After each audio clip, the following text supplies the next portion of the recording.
So that bit of the video was just a little snippet of what I actually did for my digital speed painting channel. If you liked what you saw there and want to see more, definitely click somewhere on this video wherever I'm going to put it and subscribe to that channel. And that's where I'm going to most likely be posting most of my doodles, if not all of them, in the future. I really want to get this channel going, guys, and I need to get some subscribers over there. So definitely head on over there and help me out and subscribe for more content. Hello YouTube, this is Techie Jess coming at ya with another Q&A, my 19th Q&A to be exact. And for those of you that have been wondering where I was or why there wasn't as much content up, don't worry, content is coming to you guys. I have just been extremely stressed out with school. I have huge projects this semester and it's only going to get harder. So bear with me, I will try and get content out. And what I'm actually going to have to try to do is try and get all my videos done and ready for upload on the weekend. So all I have to do is upload them during the week for you guys. Hopefully I can keep to this plan and then I can have content out for you guys on a regular day basis. Because of this, guys, I actually didn't get a chance to pick my best comment of the week to contact them and actually talk to them. So that's gonna have to be next week, so make sure you guys comment more on this video. There aren't too many questions this week. So without further ado, let's get into the first question. Could you please put up the review of the colored beads? I probably will not be putting up that same colored video, and if I do, it's going to have different commentary over it or different words over it, just simply because new headphones have actually come out that I've actually got my hands on. So these ones here are the blue ones. As you can see, the B here is actually blue.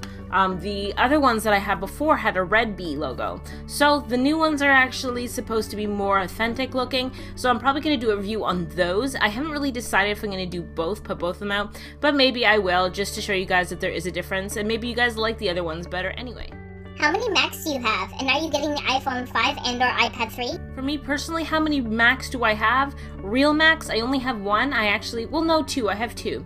I have a MacBook Air, 13-inch, which I got earlier this year because I had, my other Mac I have is a 15-inch MacBook Pro from 2008, and it is quite heavy. It probably weighs around 8 pounds, and having that with other textbooks and art supplies, carrying it to school is very heavy and very difficult to do. I had severe back problems first semester, so I decided to actually get a MacBook Air, and now my brother is using my 15-inch MacBook Pro 2008 model. Computers that we have in total that are Macs, so 4, technically 4. Well, more so 3, because those are the real ones, but I do have a Hackintosh, and it is running Mac OS X, Snow Leopard. I am not a big fan of Lion. If you guys didn't know that, there you go. Now you do. I do not like Lion at all. I'm running Lion on my MacBook Air because I feel like I should get to know how to use Lion a little bit better, and I'm waiting for it to be updated so it runs better. But I personally prefer Snow Leopard. That's just me right there. In regards to the iPhone 5 and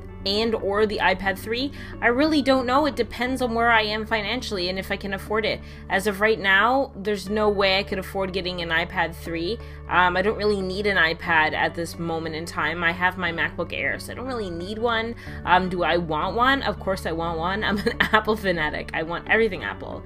The iPhone 5, I only have the iPhone 4 here. I didn't upgrade to the 4S, so if the iPhone 5 is nice, and my company, I'm with Fido, if you guys didn't know that, if they are willing to let me upgrade, then maybe I will go with the iPhone 5, but pretty much if I have to buy it outright, it's going to be the iPad 3 or the iPhone 5, and most likely it will be the iPhone 5 if it comes down to a decision like that. iOS or Android is always going to be the question that everybody asks. Me personally, I am an iOS girl. I prefer iOS. That's just me though. I like iOS because it's simple. It does what I need it to do. It's clean. I know 150% how to use it in and out. It's something I'm comfortable with. That's what I want in a phone. That's what I want in a device. With Android, I find it a little bit more complicated to use. That doesn't mean that Android's bad by any means, because I think that with a few bits and tweaks and whatnot, it could actually be an operating system that I could use. But for me personally, it's not my platform of choice right now. I find it a little bit complicated, and the phones that are running Android right now, I'm not the biggest fan of, but then again, I am an Apple fangirl. I guess you guys are all gonna say that anyway. But yeah, if there was an Android phone that honestly was decent, I probably would go with Android over iOS. And same with, I'm interested in trying Windows 7. And in a recent video of That's Nasty iPhone Guy, or Quinn, he had his iPhone running Windows 7 on it, Windows 7 Mobile or whatever on it. So I'm interested in figuring out that. If the iPhone is now open up to that, if I jailbreak it, and I can run different platforms, I will, just to try them out. So I can give you guys an honest opinion on what OS I like better. I have used a bit of Android. I haven't even looked at Windows 7 because I can't say anything on that. Or it's not Windows 7, Windows Phone. I haven't even had a chance to look at that. So for me right now, I am iOS savvy, and that's what I use. Yeah. How do you draw your doodles on Photoshop, and what is a Hackintosh? So I get this question actually a lot, and I think I've probably answered it in a few other Q&As, but why not? I'll answer it again for you guys. How do you draw your doodles on Photoshop, and what is a Hackintosh? Okay, so my doodles I do in Photoshop, like he said, or she said. I basically just open up a canvas, set the size, the proportions I want to, and then I use my Wacom Cintiq 21UX, which if you guys don't know is an LCD screen, just like a computer monitor, but it has Wacom tablet technology built into it. So here's the screen here. I can take my pen and say I want to draw a smiley face. I just go like this on the screen and I got a smiley face. The actual pen is drawing. So it's like drawing on paper. So it's a lot easier for me to get ideas out and for me to actually accomplish what I'm trying to get across. Whereas with a normal tablet, so like this is my keyboard here. A normal tablet, you'd be like here and the screen is you guys, okay?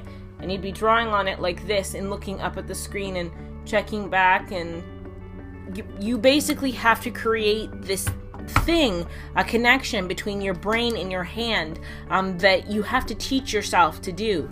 And if you can't do that, a lot of people hate using tablets and hate doing digital art. But once you get the hang of it, I can still do it. It's not that big of a deal because I use it when I'm at school, because we do have Cintiqs at school, but in the lab that we use constantly, there's no Cintiq, so I have to bring my Bamboo in to use, and I can still use those tablets because I've trained my mind to do it. It's kind of like riding a bike.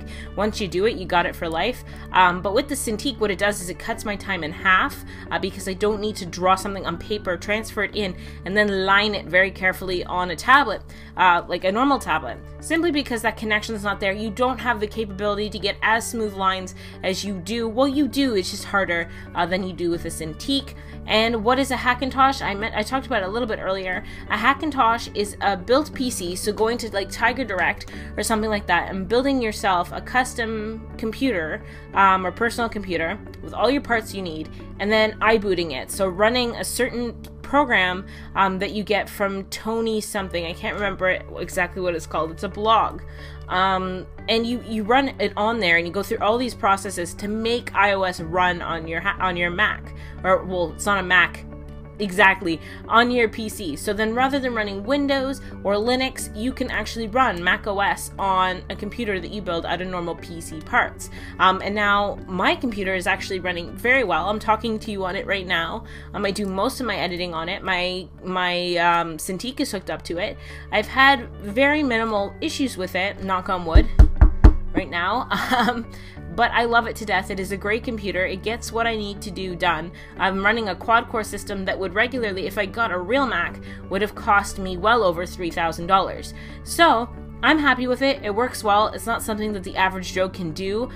Without my cousin helping me with it, there is no freaking way I would have even bothered. I probably would have just got an iMac and said, all right, give me the best iMac. I'll take the bullet. Let me have it.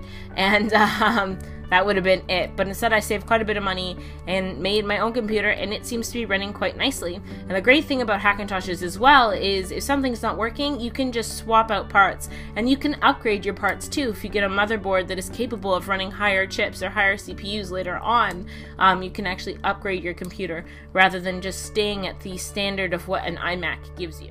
Have you been to the CN Tower? Of course I've been to the CN Tower, guys. I live in Canada. If you live in Canada and you haven't seen the CN Tower, shame on you.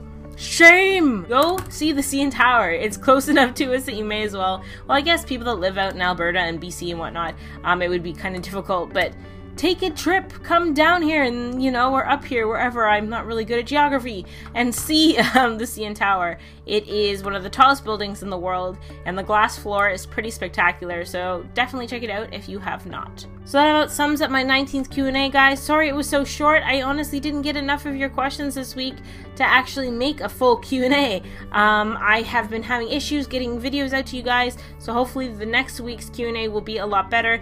Q&A day is usually around Tuesday, but now my schedule's kind of like pushed all my timeline away, and I don't really have a designated day for things to come out and whatnot. So hopefully I can get that back on track, and we will have Q&As every Tuesday. If you guys enjoyed this video, I want to see more like it. I want to see more reviews, especially on these guys here. Definitely leave me a comment below. Click that little like button. Every little bit helps me out. Favorite it if you want to, and I will see you guys next time.